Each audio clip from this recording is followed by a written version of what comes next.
irmãos, meus amigos aí da nova era, é um prazer estar aqui com vocês, né, para a gente poder bater um papo aqui sobre algumas perspectivas desse novo ano que se inicia. Gratidão aí pelo convite do nosso querido Celso, né, e vamos aí iniciar fazendo a prece de abertura aí do nosso trabalho, né, para que a gente possa expandir a sintonia com a espiritualidade superior.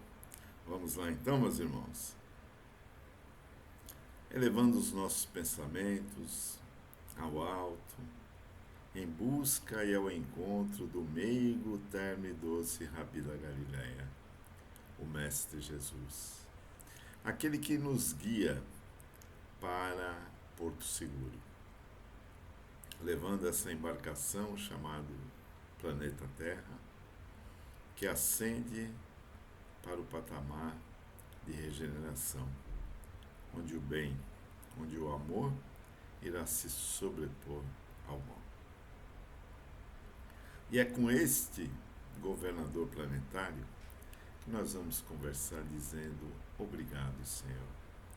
Gratidão pela oportunidade de aqui estarmos reencarnados neste planeta, neste momento em que podemos atestar o nosso desejo transformador, através da nossa confiança em Ti e nos Teus enviados, os bondosos Espíritos que nos circundam. Obrigado, Jesus, por tudo que nos tem sido concedido. A saúde, o amparo, o apoio, a confiança na Tua presença entre nós. Abençoa-nos no propósito do bem, no propósito transformador, em primeira instância de nossas existências, que poderá se estender para outros de nossos irmãos. Abençoa, Jesus, a todos aqueles que sofrem os infortúnios ocultos, aqueles que pela ignorância ainda não Te reconhecem através do amor. Abençoa estes, pois eles também terão a oportunidade transformadora pela qual estamos passando. E assim, Senhor, na certeza de Tua presença, do Teu amparo, do Teu amor, nós Te rogamos que fique conosco, não somente hoje, mas também por todo o transcorrer da nossa eternidade. Que assim seja.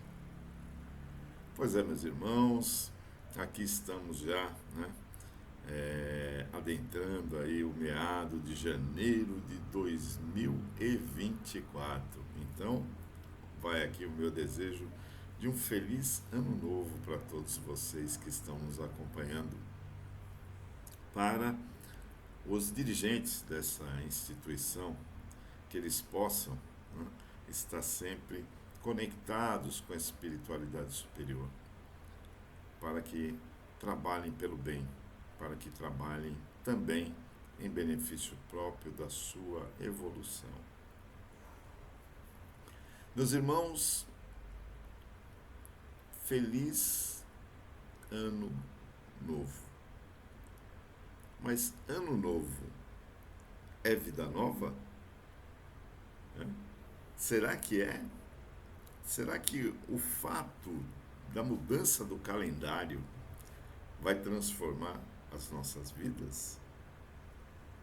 Será que se a gente for na praia e pular 7 ondas, iremos ter um futuro diferente? Será que se comemos sopa de lentilha, sementes de romã e outras simpatias sugeridas, tais como usar branco, usar amarelo, né, ou outras cores, irá modificar o contexto da nossa existência? Será? que a gente vai realmente atingir esse objetivo apenas por essa mudança? Por que que existe esta crença?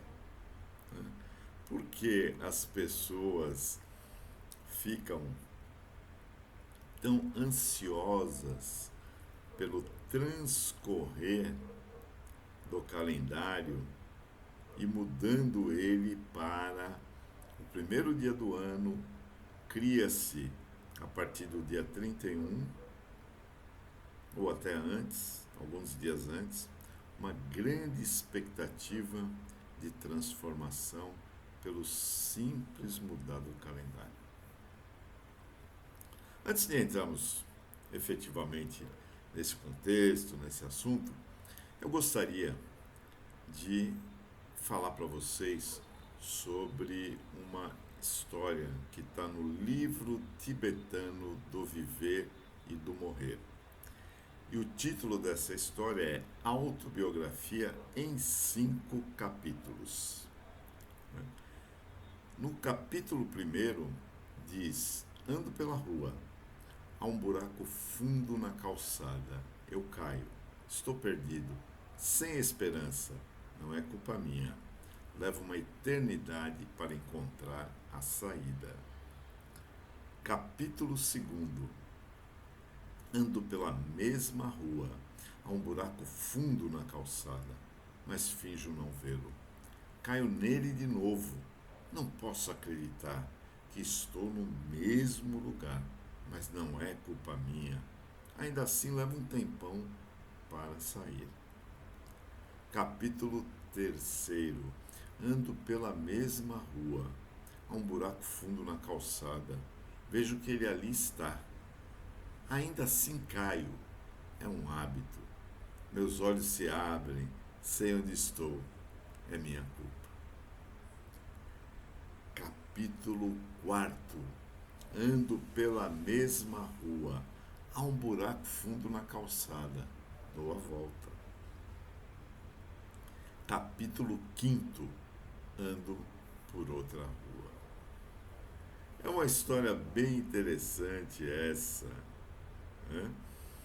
Que nós encontramos aí no livro tibetano do Viver e Morrer, e que relata, né, essa autobiografia em 5 capítulos.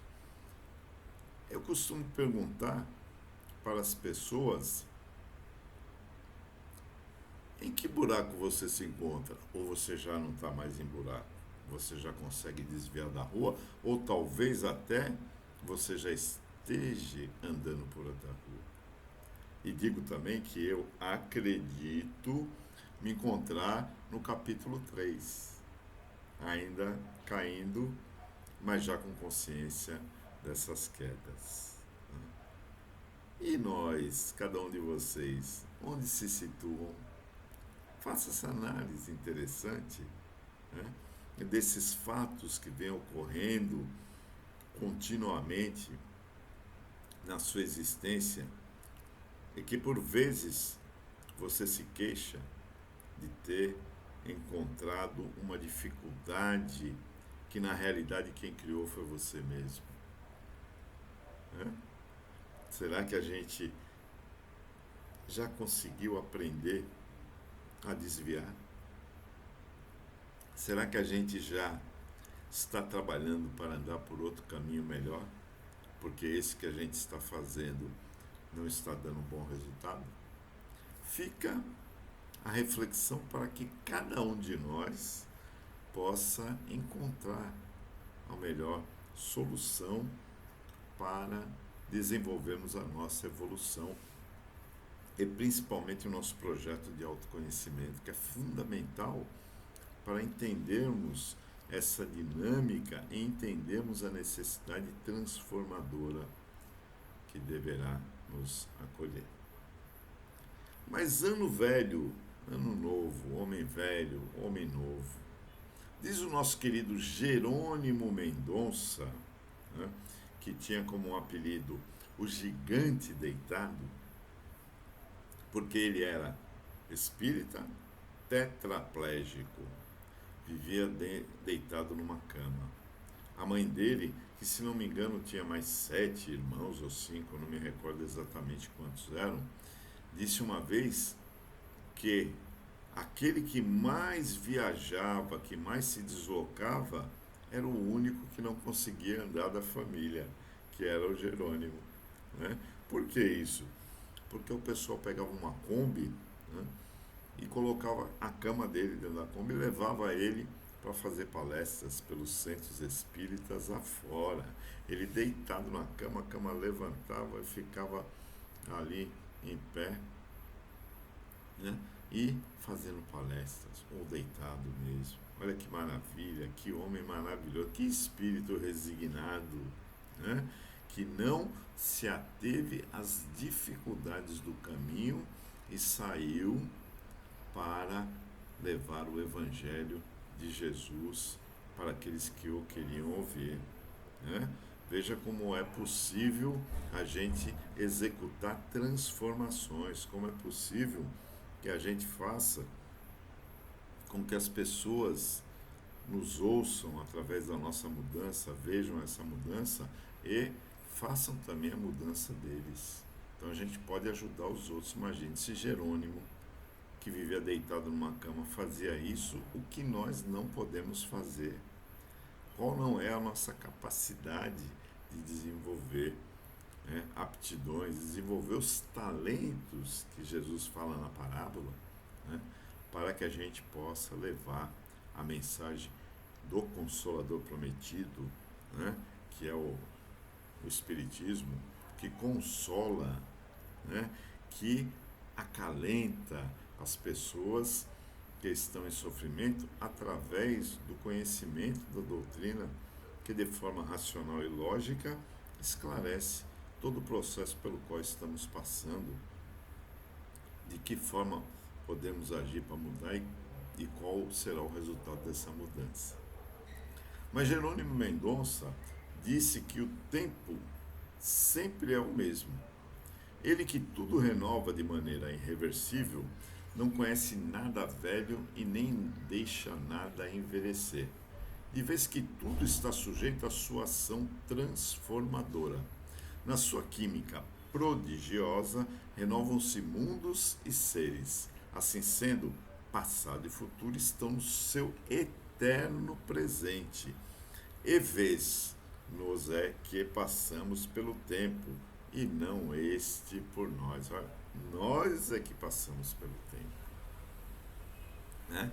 Porque o passado e o futuro estão no eterno presente, porque só existe, em verdade, um tempo, um estado de tempo, que é o agora, é o presente, é o aqui e é o agora. O ontem, nada pode ser modificado. O amanhã, talvez aconteça alguma coisa, mas a gente não pode ter essa certeza de que ele irá ocorrer. Né? Então a gente precisa trabalhar essa questão de viver o aqui e o agora. Né? Tem até uma meditação chamada Mindfulness, que ela propõe que você viva o momento atual, que você viva aquilo que você está fazendo. Um exemplo para vocês. Quem aí dirige, me diga se já não teve uma oportunidade em que saiu de um ponto A para o ponto B e ao chegar ao ponto B não se recordava como havia chegado até ali. Foi ali pelo piloto automático, né? A mente divagando, voando, talvez pela ansiedade, né, do futuro ou pela depressão do passado. Né? São dois tempos que não existem, mas que ocasionam doenças, patologias que acabam afetando a química do cérebro. Tanto a depressão, que assola muitos jovens, né? E a depressão é você descer, é você ir para baixo, né? É você deprimir e é considerada doença do século. Muito importante que a gente tenha conhecimento de como lidar com este processo, que é o processo da depressão, porque muitos, principalmente jovens, estão sendo acometidos por isso, por essa doença silenciosa que vai pouco a pouco trazendo a pessoa para uma introspecção, que diferente do autoconhecimento não agrega nenhum valor, ao contrário, deixa a pessoa para baixo, né? Deixa a pessoa numa situação extremamente delicada, sem vontade, sem desejo, podendo levar inclusive ao suicídio. Olha que coisa grave que é a depressão. Então a gente precisa ter cuidado. Há muitas possibilidades de se renovar essa situação ou mesmo de fazer uma profilaxia, evitando que ela nos acometa, né? E a gente precisa trabalhar principalmente os nossos pensamentos, trazendo-os de forma positiva. Eu faço lives às terças, quintas, sextas e sábados pelo meu canal do YouTube e pelo canal do Instagram, o Peroba Antônio, com o Luciano da Gata. Ele é músico, é espírita, trabalhador da Seara também, e chegou-nos uma intuição de colocar como abertura dos nossos trabalhos uma música muito cantada pelo Vansan, chamada Pensamento Positivo. Ponha lá no YouTube, Pensamento Positivo, música Pensamento Positivo. Aí você vai ouvir, você vai ver que melodia maravilhosa que nos incita a pensar de forma positiva, que nos incita a melhorar a nossa faixa, o nosso padrão vibratório, fazendo com que a gente modifique a maneira de pensar, né? Modifique esses pensamentos para que a gente tenha mais fé, para que a gente tenha mais confiança, para que a gente possa orar mais. Mas eu estava falando aqui para vocês do Mindfulness, né? E o Mindfulness propõe o quê? Que você viva esse momento atual agora, né? Por exemplo, quando você vai escovar os dentes, que você perceba, né, o passar das cerdas no esmalte dos dentes, né? Que você sinta, né, a fragrância do creme dental, né? Que você perceba todo este processo, assim como no banho, né? Eu estou falando de duas coisas que a gente tem dificuldade de fazer com concentração. A gente faz no automático, né? Então a gente precisa trabalhar isso para sentir, para viver aquele momento, né? Sentir a água do chuveiro caindo sobre a nossa cabeça, sobre o nosso corpo, passando pelos nossos vórtices de energia, os chakras, né? Então, todo esse trabalho é importante que a gente faça com essas situações e com tudo. Quando a gente vai comer, por exemplo, que a gente possa mastigar, né, bem o alimento, facilitando a vida do nosso estômago, né, e sentindo mais sabor. E quando a gente mastiga bem o alimento, a gente come menos, né? Quem está querendo fazer dieta aí tem uma grande oportunidade de aplicar essa metodologia do Mindfulness, trazendo benefício. Além do que meditar, né? Meditar é algo maravilhoso, é algo que realmente eu tenho feito e que tem trazido resultados fantásticos. Eu trabalho hoje como motorista por aplicativo nessas plataformas Uber 99, e o trânsito de Salvador não é um trânsito simples e fácil, né? Ainda mais com as motos, a coisa é bem complicada. Então a gente tem que estar atento e tem que se manter calmo, né? Porque senão você se desequilibra. Aí eu todos os dias pela manhã medito, oro antes de sair, ponho lá uns mantras, ponho músicas de teor evangélica, né, que levem, remetam ao evangelho, independente de ser louvor dos evangélicos ou música Padre Marcelo Rossi, de música católica, música espírita, enfim, né?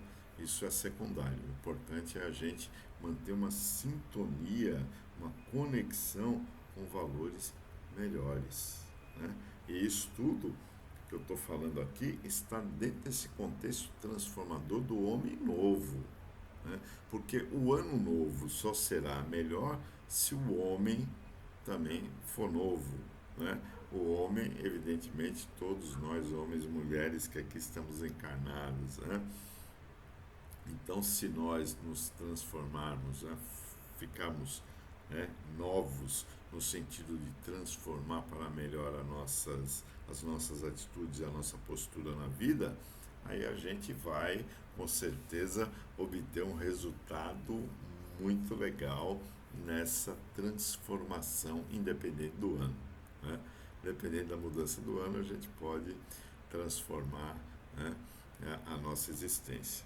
Mas há uma pesquisa aí com um mapa de promessas, né, que são feitas pelas pessoas, né, e os assuntos mais destacados são o amor, saúde, a carreira, as finanças, né, a família, a formação, né, fazer o bem e outras coisas que as pessoas normalmente pedem, né? Tem até uma música, né? Feliz ano novo, adeus ano velho, muito dinheiro no bolso, saúde para dar e vender e tal, esse negócio todo, né? Então são desejos que as pessoas têm, que as pessoas gostariam que ocorresse nesse novo período, nesse ano novo, né? Que a vida delas transformasse, né? Agora, nem sempre a gente faz a nossa parte, né? As promessas também que são feitas, fazer dieta, trabalhar mais, gastar menos, arranjar alguém, né, o amor, o chamado é, é, é, companheiro, né, que esteja ali ao lado, né, alguém que possa nos completar na nossa trajetória de encarnados aqui em evolução, né? E também outras promessas que são feitas, né? Estudar mais, passar na faculdade, enfim, né? Passar com mais facilidade nesse ano, sem ter que ficar em recuperação e por aí afora. São muitos os pedidos, as promessas, né? As solicitações, né? E aí a gente vai caminhando para essa situação, né, de desejos que são feitos, né, de coisas que a gente gostaria de obter. Mas o que acontece? Não acontece. Na realidade, não acontece. Porque há uma repetição. Aí no outro ano você está lá prometendo, pedindo as mesmas coisas.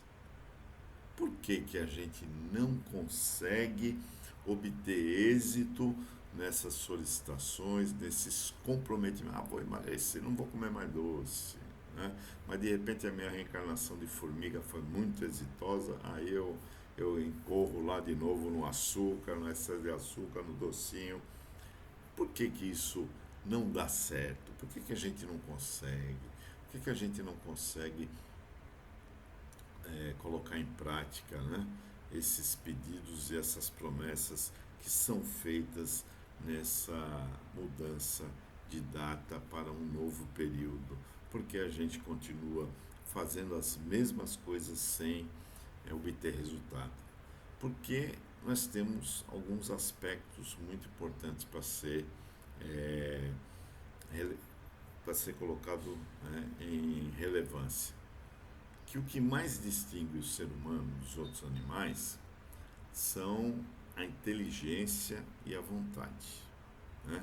Então essas coisas elas são muito diferentes, né? A gente sabe que os animais, se bem que os animais, minha gente, principalmente os cães, a gente tem visto aí cada coisa que é de se duvidar, viu? Cada coisa que a gente vê os animais fazendo, como, por exemplo, o exercício da amorosidade. Tem cães, né, que ficam ali na porta do hospital esperando o seu dono sair. Tem cães que acompanham, né, o defunto que era dono do animal, né, através do acompanhamento do carro funerário, né, e uma série de outras situações, né, que a gente vê que eles têm uns instintos bem aflorados, né? Eu, por exemplo, transporto tornou-se amiga, é, 2 vezes por semana, e ela tem um cão, né? Um cão que no começo fazia festa comigo, tal, quando eu chegava para buscá-la, aquele negócio todo. Mas aí chegou um determinado momento em que ele, se apercebendo que eu era o agente da retirada da dona dele daquele ambiente, né?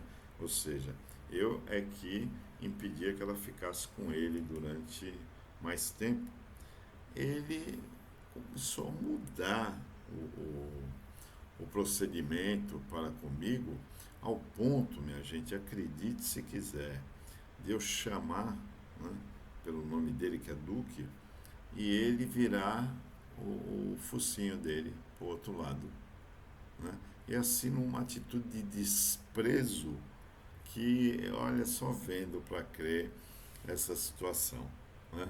Então, assim, tem um fragmento lá que a gente ainda não tem uma precisa ideia e noção, mas que está bem próximo desse instinto, né, desse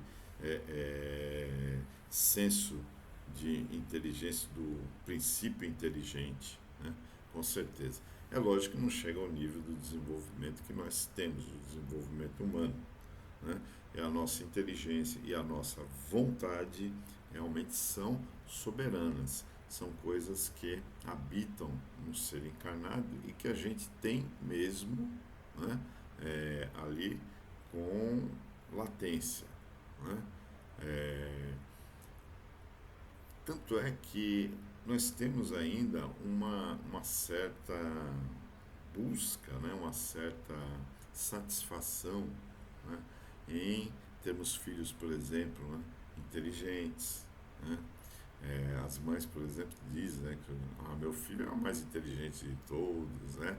E por aí afora, né? A gente quer ser inteligente, porque a inteligência, ela dá uma certa competência, uma capacidade de entender, de desenvolver coisas, de fazer, né, de passar pelas provas de conhecimento com mais facilidade. Então, tudo isso faz com que as pessoas queiram realmente desenvolver a sua inteligência. Temos até o QI, né, de inteligência, né, que mede o nível de inteligência das pessoas, né?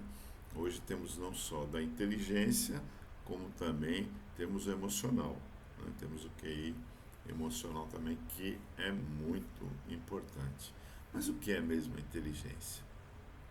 A inteligência é um farol que ilumina o nosso caminho, né? Ele não vai fazer você caminhar, mas você tem um insight ali, você vai poder vislumbrar uma possibilidade de caminhar por algum lugar, por alguma estrada, por alguma rua, de uma forma que você consiga superar os obstáculos que ali possam existir, né? Mas ele não vai fazer, a inteligência não vai fazer você caminhar. Ele vai só dar a intuição, vai lhe dar o caminho, vai lhe indicar por onde você deve ir, né? E aí ele vai também, né, me dar capacidade de discernir, de distinguir entre o que é bom, o que não é, né? Entre o que eu devo, o que eu não devo fazer, né? Então a inteligência, ela vai ampliar essa possibilidade quando surgir a situação.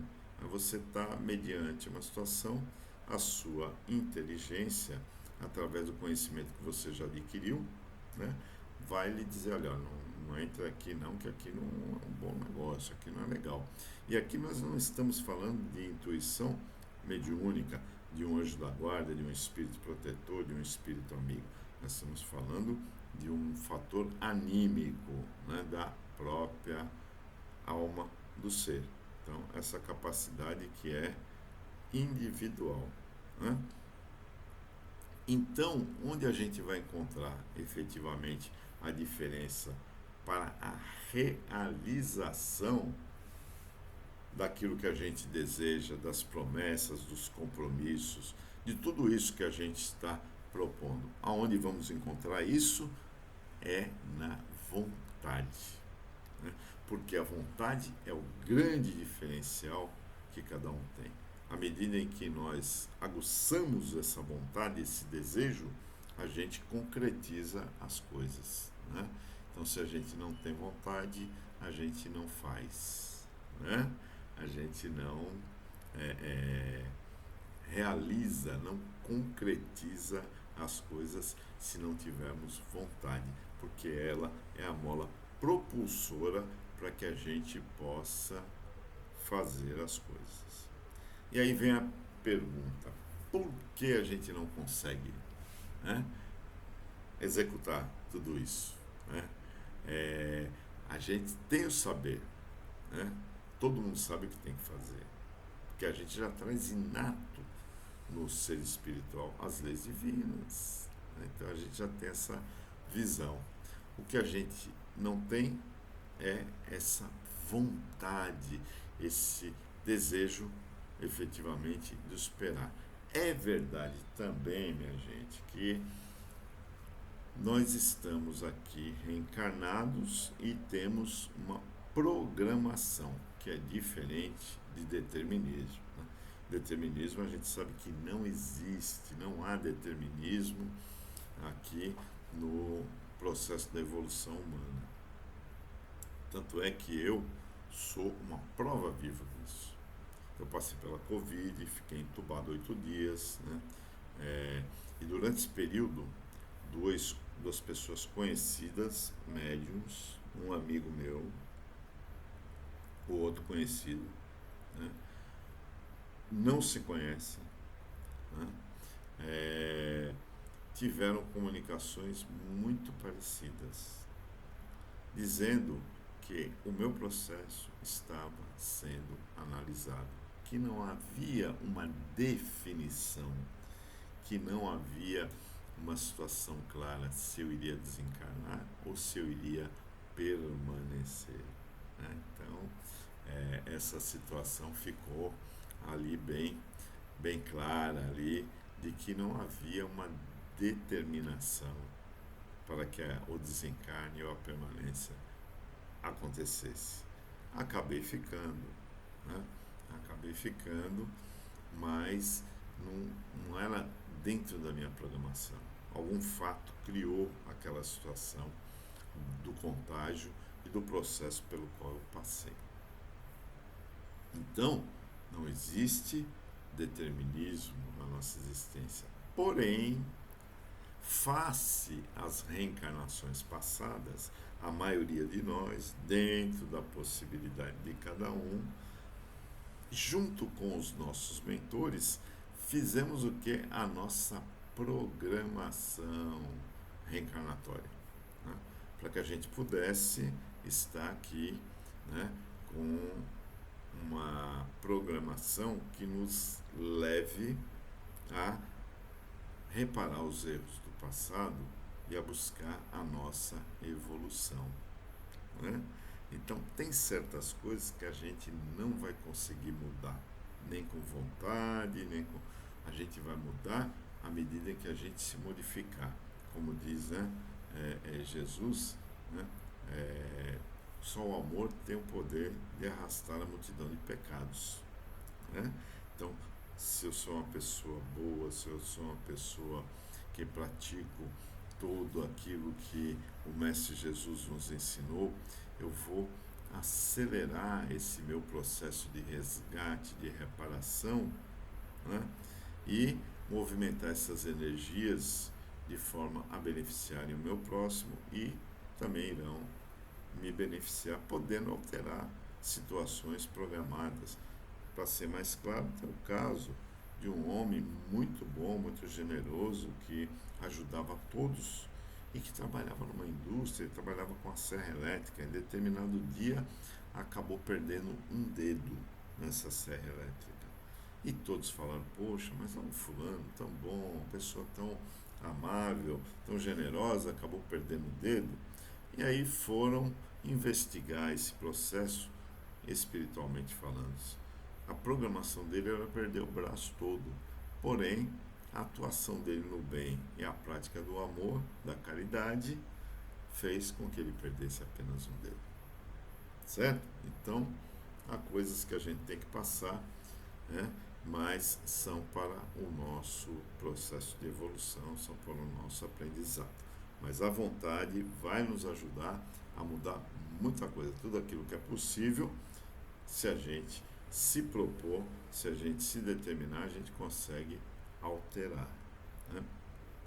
Tanto é que no Livro dos Espíritos, lá na pergunta 909, Kardec pergunta à espiritualidade se poderia sempre o homem, pelos seus esforços, vencer as suas más inclinações, o orgulho, o egoísmo, as vaidades, dentre outras, né? Os mais comuns, né?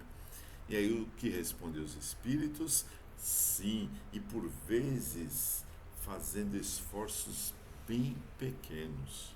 O que lhe falta é a vontade. Ah, com poucos dentre vós fazem esforço. Ou seja, a espiritualidade confirmando que a gente precisa ter mais vontade na nossa existência. A gente precisa ter mais determinação de ir e fazer realmente as coisas. Eu vou ler aquele livro, não consigo um tempo grande para lê-lo, eu vou ler 3 páginas por dia, 2, que seja uma página por dia. 365 dias eu li 365 páginas. Né? É a minha vontade de adequar aquilo que eu desejo às minhas possibilidades. Olha, eu não posso ler o livro de vez, mas eu vou ler uma página por dia, eu vou ler 2, 3. Daqui a pouco eu li o livro todo, daqui a pouco eu li vários livros. Porque eu tive vontade, eu tive determinação, eu fui em busca, eu fui ao encontro, né, desse meu interesse, desse meu objetivo. Na questão da inteligência e da vontade, a gente tem que entender que somos seres inteligentes, todos nós somos, e livres, né? Somos livres pelo nosso livre-arbítrio, pela nossa vontade, né? A gente tem esta liberdade que pode nos levar a agir da maneira mais interessante, melhor possível para cada um de nós, né? A liberdade é também um atributo da vontade, né? Por exemplo, se eu colocar a mão no fogo, experimentar pela sensação e percepção que fogo queima, a minha inteligência vai sempre me dizer que fogo queima, né? Tem até um fato interessante, uma narrativa de uma experiência que foi feita, né, num lugar em que havia muitas plantas, né? Não é orquidária, é outro nome que agora me fugiu. Mas enfim, tinha muitas plantas. Um determinado dia, isso acompanhado por equipamentos que medem a vibração, né, um homem entrou fumando nesse ambiente e foi lá e queimou uma determinada planta. E o equipamento mediu as vibrações que ela emitiu até ali essa queimadura feita pelo cigarro. A planta foi marcada, né? Foi cuidada, foi recuperada e foi marcada. E ficou lá, né? Passado um bom tempo, novamente, com o acompanhamento dos equipamentos, entrou uma pessoa fumando naquele ambiente. E o que aconteceu? As vibrações emitidas pela planta, né, eram idênticas àquelas que ela emitiu quando sofreu a queimadura. Que interessante, né? Muito interessante. Pois é. Tem lá também a questão lá de um professor lá que eu me fugiu o nome, japonês, que é sobre os cristais da água. Você pode ver isso no YouTube, busque lá que você vai encontrar. Ele submeteu diversas vasilhas, diversos vasilhames com água e foram submetidos cada um deles a impressão dos pensamentos. Então um pensava em raiva, outro pensava em ódio, cada vasilhame recebendo aquelas vibrações, outro em amor, outro em altruísmo, outro em bondade, Muito bem. Depois disso, houve essa interação dos pensamentos, né? Ele fotografou os cristais daquela água. E os cristais de pensamentos bons, né, faziam formas geométricas diferentes, mas muito belas. Já aqueles que sofreram a vibração das coisas negativas faziam cristais horrendos. Está lá no YouTube, veja lá quando você tiver a oportunidade, você vai ver que é bem interessante essa experiência. Né? Muito bem, então está falando que a minha inteligência vai sempre lembrar que o fogo queima. Quando eu ver fogo, não vou pôr a mão lá, porque senão eu vou queimar. Mas se eu quiser, eu posso colocar a mão no fogo e deixar ela queimar, se eu aguentar a dor, não é verdade? A minha liberdade, né, é um atributo da minha vontade. Eu tenho essa liberdade, executo. Se eu tenho essa vontade, eu vou lá e faço. Né? Então, eu posso fazê-la. Mas quando é que nós somos livres? Quando é que a gente é inteligente? Né? Isso é uma pergunta que os filósofos fizeram, né, para questionar essa colocação de sermos livres e inteligentes. Então, fizeram uma pesquisa com as pessoas, com muitas pessoas, e segundo elas, né,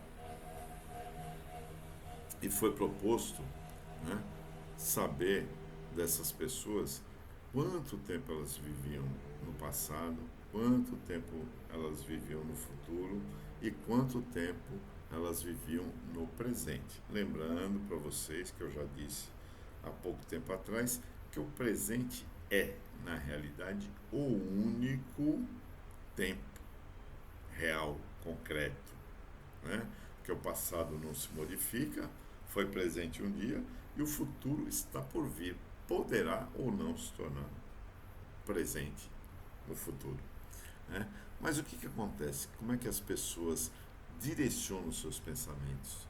Apenas então, somente 70% das pessoas vivem em que tempo? No tempo passado. Por isso que a depressão é a doença do século. Que a maioria das pessoas vivem lá, nesse meio, na depressão.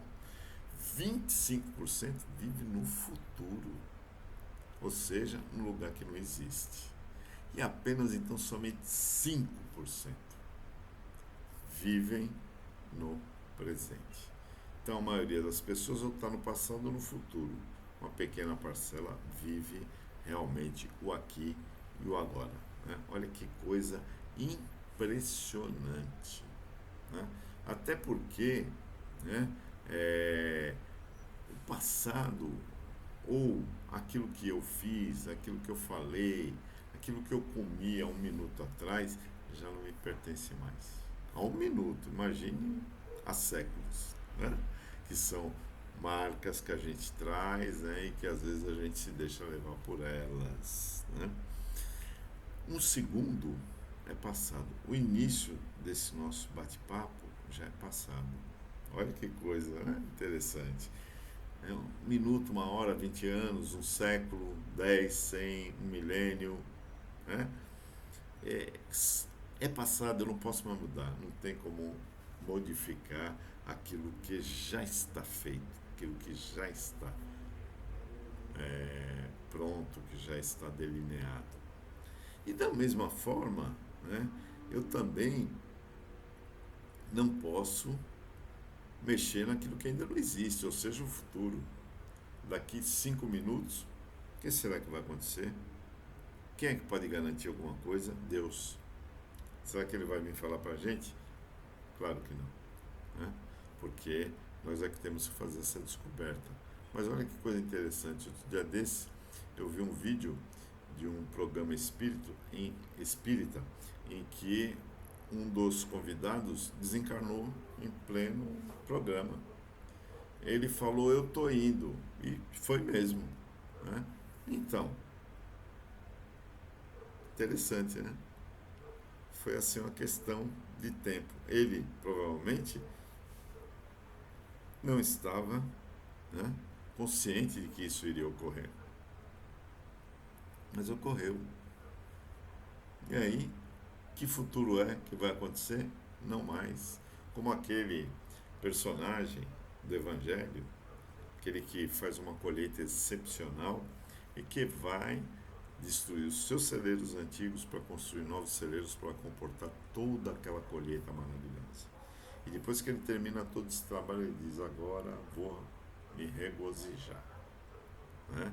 Estou aí na fartura e vou usufruir disso.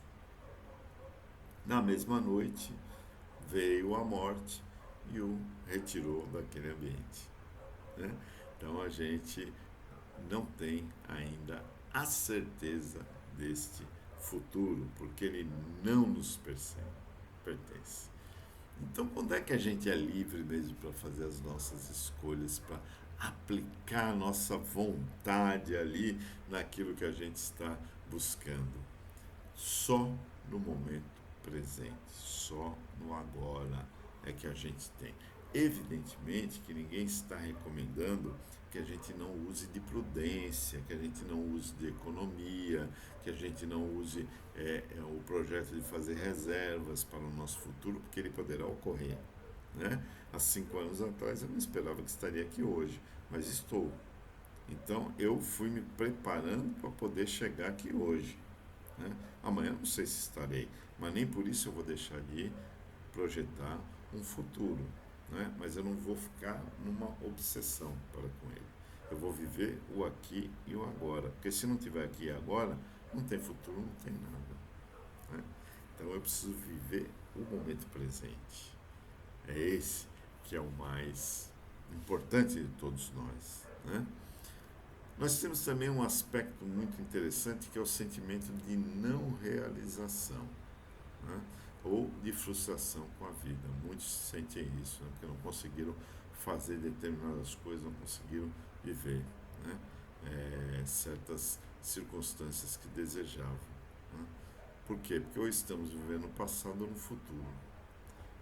E o presente, que é o mais importante, a gente vai, né, deixando ao lado. E aí não conseguimos concretizar, né? Buda tem uma fala muito interessante onde ele diz que o segredo da saúde mental e corporal está em não se lamentar pelo passado, não se preocupar com o futuro, nem se adiantar aos problemas, mas viver sábia e seriamente o presente. Porque Jesus já dizia: a cada dia basta o seu próprio mal, né? Então, a gente não precisa ficar projetando para amanhã outras coisas. Mas aí tem uma questão: para que serve mesmo a inteligência da gente? Qual é a finalidade, né, que a gente tem com esse atributo do ser, né? A inteligência vai servir para que a gente distinga entre três situações, né? Ou seja, o que é essencial, o que é importante, o que é acidental, né? Então a inteligência vai nos dar essa condição. Olha o que é essencial, né, para mim, né? O que é importante e o que é acidental. E aí vamos ver como é que a gente aplica, né, essas situações. O que é essencial? Essencial é aquilo que eu devo fazer imediatamente, já. É aquilo que mais me leva em direção aos meus objetivos nesse momento presente, né? Então, agora, o que está me movendo? Estar aqui com vocês, né? Ter me preparado para poder falar sobre essa temática, ter analisado aquilo que eu ia fazer e poder, então, estar aqui batendo um papo com vocês, como está acontecendo agora, né? Mas agora, porque amanhã é outra história, né? Então eu me preparo, né, para cumprir esses objetivos do aqui e agora. É importante. O que é importante? É o que eu devo fazer, né? Mas depois que eu tiver feito aquilo que eu classifiquei como essencial. Então, depois que eu fiz tudo aquilo que é essencial, né, porque nós temos um prazo, nós temos um dia, nós temos uma circunstância que precisa ser cumprida dentro daqueles trâmites que foram colocados. Por exemplo, essa doutrinária foi marcada para hoje, né? Dia 13 de janeiro. Então, ela tem que estar pronta nesse dia, eu tenho que estar com esse tema desenvolvido, tenho que ter assunto para conversar e esclarecer dentro de uma lógica, dentro de uma razão, né? Então, isso é o essencial. Depois do essencial, eu vou fazer o importante, né? E depois do importante, o que eu posso fazer? Eu posso fazer aquilo que é acidental, né? Então veja que a gente está no essencial, no importante, e aí eu vou para acidental. Acidental, né? Ficar lendo as notícias no smartphone, ficar vendo os grupos de WhatsApp, Facebook, esse negócio todo, né? Isso é acidental, é quando eu tiver disponibilidade, né? Que eu vou fazer depois que eu tiver cumprido com as minhas obrigações com relação ao que era considerado essencial e o importante. Então, depois que eu fizer o essencial, sobrar tempo para fazer o importante, e se depois do importante sobrar tempo para fazer o acidental, aí eu vou colocá-lo, né? Então, eu preciso entender que a minha necessidade maior é viver para o essencial. Por que a gente veio aqui para esse planeta, minha gente? A gente precisa descobrir o nosso propósito de vida, mas genericamente falando, cada um tem a sua missão, cada um tem o seu propósito específico. Mas genericamente a gente veio aqui para evoluir, para aprender a amar, numa experiência corpórea, né? Através do nosso espírito, onde a gente está ocupando um corpo para poder fazer com que essa experiência ocorra nesse plano da matéria ainda muito rústica, né? Um plano ainda muito primário. Então a gente está aqui para fazer essa experiência, essa viagem no tempo, né? Mas tem muita gente que vive aí no acidental, né? Que tá como aquela música do Zeca Pagodinho, deixa a vida me levar. E não é assim que a gente vai viver. Porque se a gente for nessa toada, e colocaremos a nossa vida de cabeça para baixo, porque a gente não está fazendo o que é essencial. Então, por que eu tenho dificuldade de mudar? Sabe por que eu tenho dificuldade de mudar? Porque a gente se encontra, muitas vezes, numa zona de conforto, né? É um lugar que a gente se encontra que não necessariamente é confortável, mas que a gente já está ali, a gente não quer mudar, a gente não quer sair daquilo, né? A gente até gostaria de ter aquilo, tá, mas o esforço para chegar lá não vale a pena, não vou não, né? Então você fica na dificuldade, né? Você não tem desejo de sair, de superar, né, a sua incapacidade de começar algo novo. Vou comer menos, né? Vou parar de fumar, vou parar de beber, eu vou parar de falar mal do próximo, né? Olha quanta coisa a gente pode fazer desde que a gente queira sair dessa zona de conforto que é desconfortável em que a gente vive, né? Então, quando a gente vai buscar essa mudança, né, a gente vai entender que precisamos, né, assumir riscos, né? A gente precisa aprender a assumir, mesmo que sejam riscos calculados, porque sendo risco já é algo difícil. Mas se você tem uma retaguarda, se você está preparado, se você estudou, se você conhece aquela situação mais a fundo, mesmo que seja teoricamente e não praticamente, você já vai diminuir a sua possibilidade. Mas ainda assim é um risco. Viver é um risco. Você levantou, você está arriscado a desencarnar. Mas nem por isso a gente fica deitado na cama dia e noite. A gente sai para fazer o que é possível, o essencial, né? Na zona de conforto, a gente vive uma existência passiva, né? A gente não aceita as responsabilidades que envolvem os riscos, né? Viver na zona de conforto é mais seguro, né? Você fica ali, meia boca, né? Você fica ali, né? Meieiro, não vai, não vem, né? E olha o que disse Jesus, né? Ou quente ou frio, se tiver morno, vomite. Então, ele nos recomenda, de certa forma, sair da zona de conforto. Vai buscar. Outra parábola muito interessante que ele fala isso é na dos talentos, né? Que aquele último que recebeu um vai lá e enterra na terra, né? Ele não quis correr risco nem de pôr junto aos banqueiros. E aí, né, não rendeu nada, ficou difícil, ficou sem poder dar um ganho para o seu senhor, que havia deixado essa responsabilidade para ele, né? Então, quando a gente vai desejando para o ano novo todos esses pedidos, a gente precisa, né, trabalhar as coisas em nós mesmos, como dizia Jerônimo Mendonça. O homem novo é aquele que substitui os hábitos inferiores pelas nobres qualidades de caráter. É aquele que abandona as paixões e os desencantos de ontem pelo amor puro, adquirindo assim uma nova visão da vida. Então, meus irmãos, meus amigos, saia da zona de conforto. Use a inteligência para escolher. Use a vontade para seguir. E viva um dia de cada vez. E aí, a gente vai poder entender o que o ano novo irá nos trazer. Ele vai nos trazer 365 novas oportunidades, né?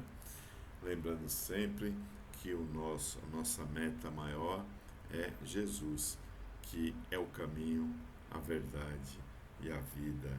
Que o meigo, terno e doce Rabi da Galileia possa estender a sua amorosidade, o seu conhecimento, todo o amparo que ele nos trouxe, para que tenhamos mais disciplina, mais determinação, mais vontade e possamos utilizar o nosso livre-arbítrio de forma benéfica ao nosso progresso. Muita paz, que Jesus continue nos abençoando, agora e para todos sempre. Que assim seja, meus irmãos, que assim seja e com certeza assim será.